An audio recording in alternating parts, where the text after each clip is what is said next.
যদি কোনো দিন ময়দা মাখতে ইচ্ছা না করে আর পিঠে খেতে ইচ্ছা হয় তাহলে কিন্তু আমি ঝটপট এই পিঠেটাই বানিয়ে নিই। একটা পিঠে খেলে কিন্তু আপনি আরও একটা খেতে চাইবেন। আসসালামু আলাইকুম ফ্রেন্ড, সবাই কেমন আছেন? আশা করি সবাই খুব ভালো আছেন। Welcome back to my channel. নতুন একটা রেসিপি শেয়ার করেছি, খুবই দুর্দান্ত একটা রেসিপি। সাবস্ক্রাইব করে নিয়ে পাশে থাকুন, আশা করছি ভালো লাগবে। তো প্রথমে আমি দুটো ডিম একটা পাত্রে নিয়ে নিচ্ছি, দিয়ে দিচ্ছি একটুখানি ভ্যানিলা এসেন্স। ডিমের কাঁচা গন্ধটা একটা আষ্টে গন্ধ থাকে না, সেটাকে ব্যালেন্স করে দেবে। আর দিয়ে দিচ্ছি এখানে 150 গ্রামের মতো চিনি গুঁড়ো, খুব ভালো মতো ফেটিয়ে নিয়েছি। এবার এখানে দিয়ে দেবো রান্নার সাদা তেল 1 চামচ পরিমাণ, এটাকেও খুব ভালো মতো মেখে নিতে হবে। তো অবশ্যই সাদা তেলটা দিয়ে নেবেন এখানে। তো মেখে নেওয়ার পরে এখানে দিয়ে দিচ্ছি আমি বেকিং সোডা না, বেকিং পাউডার।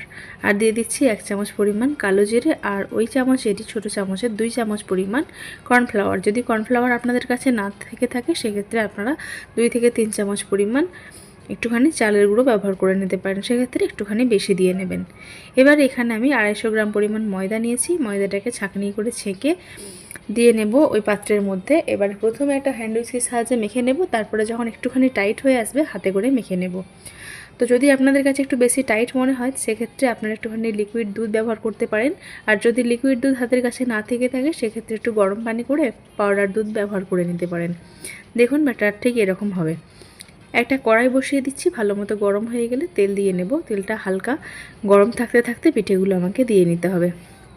তো পিঠেগুলো ছাড়ার সময় এইভাবে একটা পাত্রে পানি নিয়েছি, যাতে হাতে করে লেগে না যায়। হাতটা পানির মধ্যে ডুবিয়ে নিয়ে অল্প করে ব্যাটার নেব আর পিঠেগুলো দিতে থাকবো।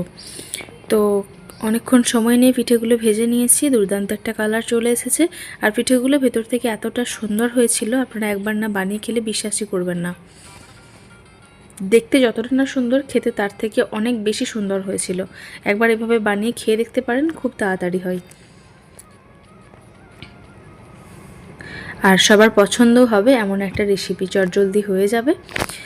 তো আমার ভিডিও যদি আপনি প্রথম দেখছেন তাহলে অবশ্যই একটা লাইক অ্যান্ড সাবস্ক্রাইব করে নিয়ে পাশে থাকবেন।